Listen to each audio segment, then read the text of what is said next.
Greetings, Andy here again with another broken New Year's resolution, because having done the main vinyl tag, I said, well, I'm not going to get involved in any of the other ones, the various derivatives and genre ones. And then last night, there I was minding my own business when in my YouTube feed popped a video by Alex at Beer and Vinyl, and it was a prog tag, and being a bit of an old prog head, I thought, oh, go on then. So here I am, 20 questions. Alex did say, you know, take prog in it, not just old classic prog rock, but progressive music in its broadest sense. So there's a few I've got which are a bit like that. It also said don't get hung up if you've got a CD rather than a piece of vinyl. So I can answer all the questions with vinyl, but there's one band where I've got slightly more CD, so I'll flash a couple of those. In some cases I've got more than one answer, mostly because I couldn't make my mind up.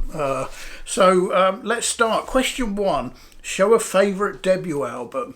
And it's Mike Oldfield's and Tubular Bells from 1973. You know, not necessarily what everyone would consider to be prog, but it's certainly progressive. I mean, you know, it's unique at the time where he played every instrument on there, and lots of them. So that's my number 1. Tubular Bells. Number 2, show a prog artist or album you got into in 2023 or recently. Well, I can't remember exactly. I think it might have been 2022, but it's pretty recent, and it's Airbag, who hail from Oslo in Norway, and they're to do some fabulous prog. They're quite influenced by Pink Floyd. You can tell by some of the guitar tones are sort of quite reminiscent of Dave Gilmour, but it's not you know, it's not remotely a Pink Floyd copy or tribute, should we say. It's they are their own band. This is their latest album, which was released in 2020, and it's called A Day on the Beach, and it's quite a nice sort of goldy colour on that one. I picked up as well since then. This was when I came across first, and then I've picked up 3 of their other albums, and they're all superb, really good. Band from Norway. Golden Jubilee, show a progressive rock album celebrating 50 years this year, and I'm going with Yes and Relayer. This is a bit of a one. So my version of Relayer, well, whilst I have some separate ones, a few years ago, Stephen Wilson famously remixed the classic sort of run of 5 of their mid-70s albums, or early 70s albums, really, from the Yes album through to Relayer, and it's a fabulous remix as well. And there's the Relayer album. It's one I didn't have. I had all of the other ones, you know, back in the 70s originally, but Relayer I didn't for some reason. So that's that one. Show a favourite live album. Now I've got 2 here. This is one where I sort of couldn't make my mind up, and for different reasons really. So my first one is the earliest one I've got, and that is Genesis Live, which was released in 73. I mean, this is quite precious. It's a very short album. I saw Genesis, and if you've seen some of my earlier videos, I've mentioned this several times before. I saw Genesis in early February '73 when they were touring Foxtrot, and obviously at that time they played stuff from Nursery Crimes and Trespass as well.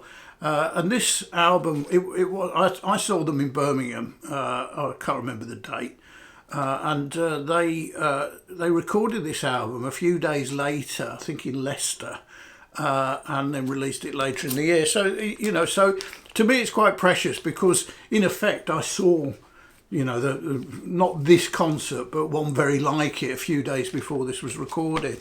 A more complete album, and probably would be my favourite, is quite a recent one, and it's King Crimson, and it's called Music is our friend, and this came out originally in 2021, and it was actually recorded in 2021.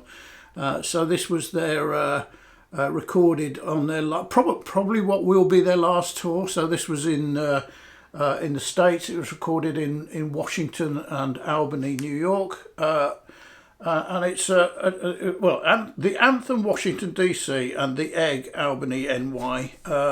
And it came out originally very quickly on CD, and then last year, 2023, it was issued on vinyl as a triple. It's what you might call an official bootleg, so it has been released by King Crimson, but it's it even says, I don't know if you can see that through the road, it even says official bootleg. It is absolutely superb. To me, this is one of those, if you're really into King Crimson, get this. It's a triple, so it's expensive, but the CD is not bad. It's a double CD, and it's an essential for King Crimson fans, I believe. Show a non-UK prog band. Well, I've already shown one, but this one I'm going for is probably my favourite of them, and it's Riverside ID. And this is their latest album, which came out this year. So this was, I can't remember what number I had it. I remember it was about number 6 or 7 in my list of favourite albums of 2023. This is a double, and it is on orange vinyl. They're a great album. They hail from Warsaw in Poland. They've been around for about 20 years, and just really good. Sort of slightly the heavier end. I wouldn't really call them progressive metal, but sort of like heavy. Quite influenced by Porcupine Tree, I would say. And I've had their debut album on CD for a few years, and I came across this box set, CD box set of 6 CDs, which basically has their first 3 albums. The Out of Myself was the first, and plus some live stuff and bonus stuff, usual things, and then I also got their previous album to that one on CD. It's called Wasteland. Again, it's really good. So that's that. Question 6: show a proto-prog album, and by that's progressive music prior to In the Court of the Crimson King, which obviously came out in 1969. Now, I don't have masses of stuff. I do have. So I'm going to mention 2, well, sort of 3 albums really. So this is the only one I've got which was truly before 1969, and that's Procol Harum and A Whiter Shade of Pale, which came out in 73. And this is one of those reissue albums where they've got 2 albums in one, and the other one is A Salty Dog, which actually came out in 69, so the same year as them. And I've got, I also have a Moody Blues album which came out in 69, but this is my favourite one. So, they often say that, when you haven't got a lot of a band, a sort of best of is quite good. So this is called This Is the Moody Blues. Now they come from Birmingham, where I come from. We always call them the Bloody Moos.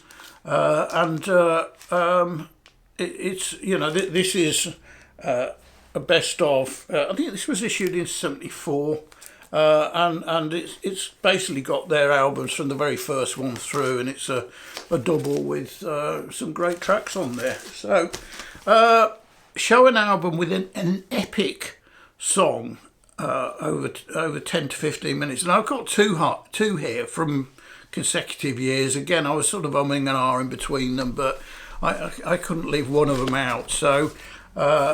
The first is Echoes, which takes up pretty well the whole of side 2 of the album. This is my original from 1971, which is in extremely poor condition. It crackles a bit as well. It's one I probably ought to get a reissue at some point. Fabulous album, and of course Echoes as I said, the whole time. It was the first time I heard that on headphones. I think my dad bought me, I was 14 then, my dad bought me a pair of headphones for Christmas on my birthday, and I plugged it into the little record player I got, and listened to this, and it was a wow moment. And then a year or so later, Genesis came out with Foxtrot, which could well have been my favourite. There's a question right at the end you'll come to about what's your favourite prog album, and it could easily have been this, but I've decided to put this in here because one of the, I mean, it means a lot to me just with what was going on at the time when I was 16. Having seen them and bought the album and so on. This is an original. I think I got this right at the end of 72. It's Supper's Ready. Again, side 2, virtually the whole of it.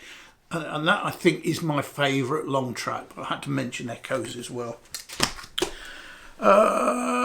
Show an album with a proggy song from a non-proggy artist. Now, this always amuses me. I'm going for a whole album here, which from a band which I think is pretty proggy, from a band which isn't considered to be prog, and that's the Flaming Lips, and Yoshimi Battles the Pink Robots. And this is, I mean, I had it on CD in 2002 when it was issued, but this is the 20th anniversary reissue box set, which actually came out earlier in 2023. And I did a 20th anniversary tour, which I went to see. Again, I saw them on there when they toured it in the UK in early 2003. So it was, full circle. And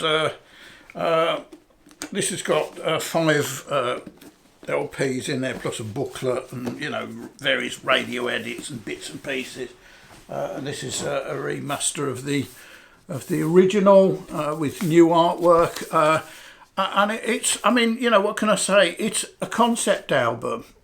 It's got lots of covers on there. It is completely bonkers. And it closes with a track which is called Approaching Pavonis Mons by Balloon, bracket Utopia Planitia, close bracket. Is that prog? I rest my case. So, let's move on. Put this away first so I don't break anything. An underrated gem, forgotten favourite, artist album that is underappreciated. Well, I'm sort of slightly tongue-in-cheek on this because it's an artist which very much isn't unappreciated, and it's an album which is pretty well known, but it's not.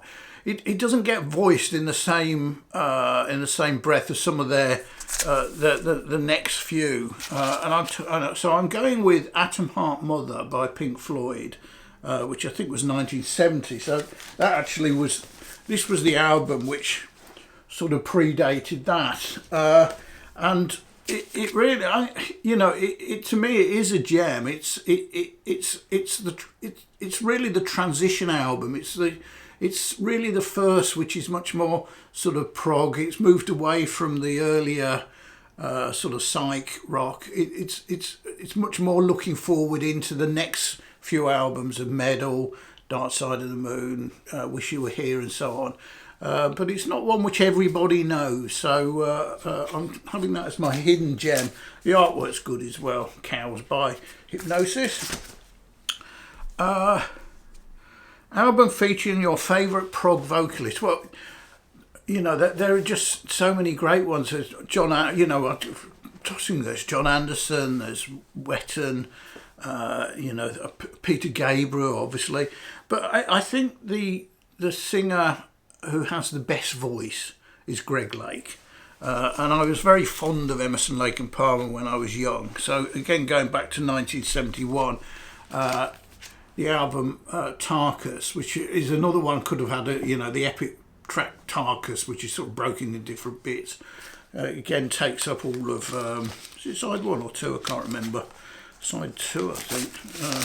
Can't remember. Anyway, the school I went to a sort of boys' grammar school. It was a state one when they had grammar schools here in the UK in the early 70s, and all the kids used to look. We used to play this endlessly. We were all prog heads at the time. And then in a record store day a couple of years ago, they reissued that as a picture disc, and I'm a bit of a sucker for a picture disc. So it's got the original artwork from the cover on the vinyl, and it's quite, it's, you know, people often say that picture discs are terrible, but it's okay, you know. Let's put it this way: it's certainly a lot less scratches and pops and things than than my original one, which is pretty well played to death. Right, so is it prog? Show an album you describe as art rock. So I've got two comparisons here. One which is sometimes described as art rock, but to me it's truly progressive. It's a very modern form of prog rock, I think. And that is the band Black Midi. So I often think art rock is a sort of lazy genre. It's one which people tag a band with when they're not quite sure what genre they fit into. And this, I mean, the artwork on here, this is their third album, which came out in 2022, called Hellfire. The band are, they're not out and out prog, but they've got definite prog tendencies. It's a challenging music. There's some sort of jazz fusion in there a bit as well, but it's very heavy. It's very fast paced, and to me it is, other than the cover art is arty. The band themselves, I don't think I think they're prog, but a very modern form of prog. Not like any of the classic ones. But if I'm thinking of what is art rock, and this isn't prog, art rock to me is, the epitome of it. The band I think of when I think of art rock is 10cc, which is more pop. And this is their fabulous album, the original soundtrack from '75. Absolutely superb album. It's not prog, it's art rock, because it ain't the same, in my opinion. Show a solo album of an artist from a prog band, and then he had left. So I'm going with Steve Hackett and his. Can't remember what number this is, about the third one I think he did. This is in '79. So by now he had left Genesis. So Steve, of course, was the guitarist for that classic period from Nursery Crimes right through, and then he left after Gabriel left, really, and went off on his own in a solo career. And he's got an album coming out soon, which I've pre-ordered. So. That's my other. I was determined not to buy so many albums this year, and I'm failing already. Jack of all, number 13, Jack of all trades, master of all. Show a genre-bending album stroke artist. And I'm going with, this is a bit of an unusual one. I'm going with The Smile. So The Smile is you could say side project, but I think it's a bit more than a side project from Tom York and Johnny Greenwood from Radiohead, and they've got a drummer playing with them. They're a three-piece called Tom Skinner, who's a fabulous jazz drummer. This is their first album, which came out sort of fairly late in 2022, was one of my equal top number one albums. Absolutely superb. It doesn't, to me, it's whatever genre you're going to put it in, it will be wrong, because they cut across the piece. There are definite prog feels in here. There's some definite jazzy feels here and there. There's rock.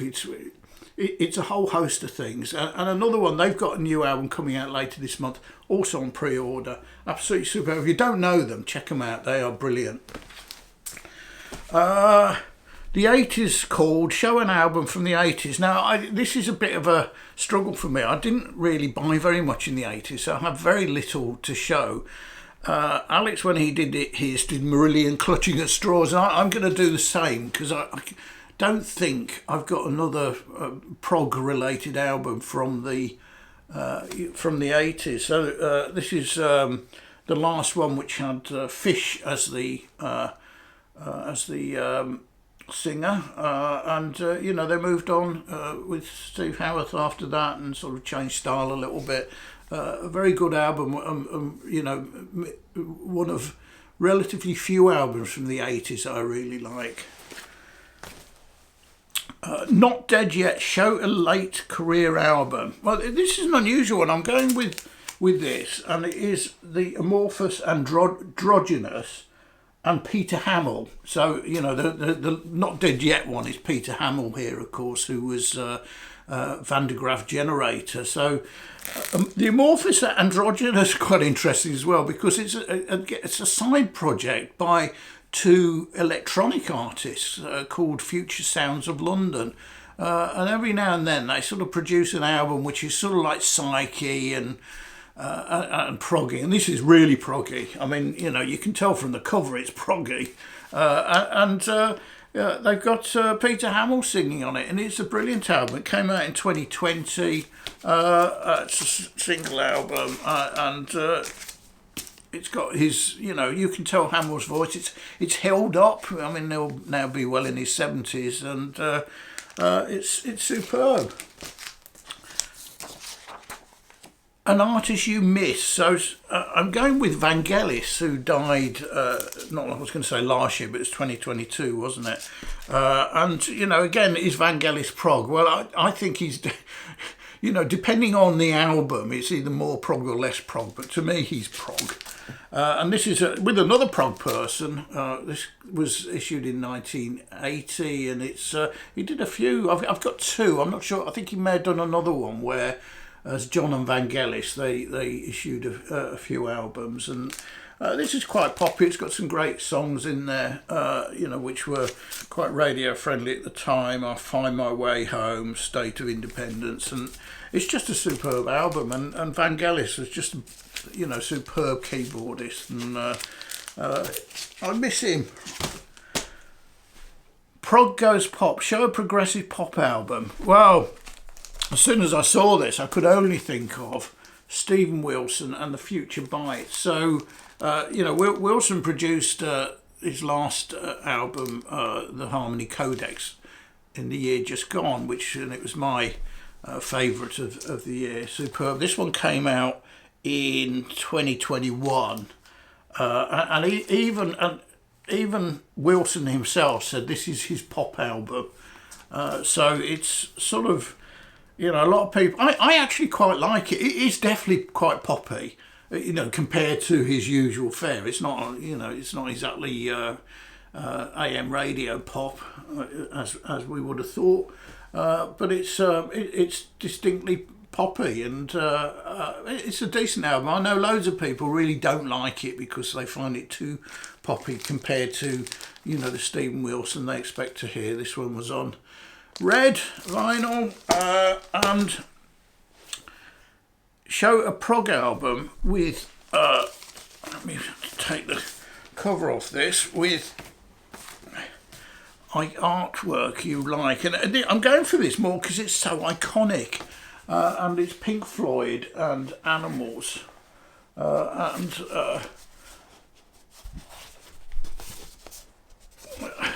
and you know, the artwork is this is the Battersea Power Station in London, which is now, I think it's been completely renovated and sort of rebuilt to look the same, even with the chimney stacks as offices and things like that. This is in here is where Apple's UK, well, European head office is nowadays, and you know, fabulous album. But they had this pig, because it's Animals and pigs is one of them, which was a huge inflatable, what do they call them, dirigibles? Is that the right word, or have I mixed something up? But a big, like a balloon, not a hot air balloon, but and the tethers, it sort of got away somehow and floated off into the sky, and apparently a jet flying towards Heathrow had to take evasive action. So it's you know, it's just a classic, isn't it? An album, so penultimate one, number 19, an album you'd recommend to a non-prog fan. And I'm going with this, with Genesis, Selling England by the Pound. This is, you know, really accessible. There's nothing weird in here. The songs are songs. They're well sung, well written. It's also got some superb, guitar by Steve Hackett. So Firth of Forth is absolutely superb. Dancing with the Moonlit Night is quite poppy. It's a great, you know, it is sort of, to me, that Genesis, they had lots of great albums, but the three which really peaked to me were this one was the last of them, Foxtrot before it, and Nursery Crime. And any one day I can like one of them better than the others, but that's a superb one. And finally, favourite prog album of all time. Well, when I started down this at the beginning, my immediate thought was it's got to be Foxtrot. But the more I think about it, the reason it's Foxtrot, and I've already covered them obviously, is because I think Supper's Ready, the long track, is just so awesome. And you know what was going on in my life at the time, it was a really important album to me. I used to listen to it endlessly in my bedroom with the headphones on. But I don't think it's necessarily an all killer. So you know, the whole album is very good. But what I think is, and this is where I was umming and ahhing, is Pink Floyd, Wish You Were Here. So I actually prefer this to Dark Side of the Moon in terms of it's my favourite. So this came out in 1975, around the time I was leaving school and going to college, age 18. The artwork, this is my original board at the time. It really is truly an all killer, no filler to me. You know, with Shine On You Crazy Diamond. And I actually saw them in 1974 when they were sort of between Dark Side of the Moon and this album. They sort of, on that tour, they begin playing some of the tracks from here that they were working on. So, you know, not necessarily the whole of it, but, you know, so I heard Shine On You Crazy Diamond about a year before this came out. Welcome to the Machine, Have a Cigar, Wish You Were Here, and then the reprise of Shine On You Crazy Diamond.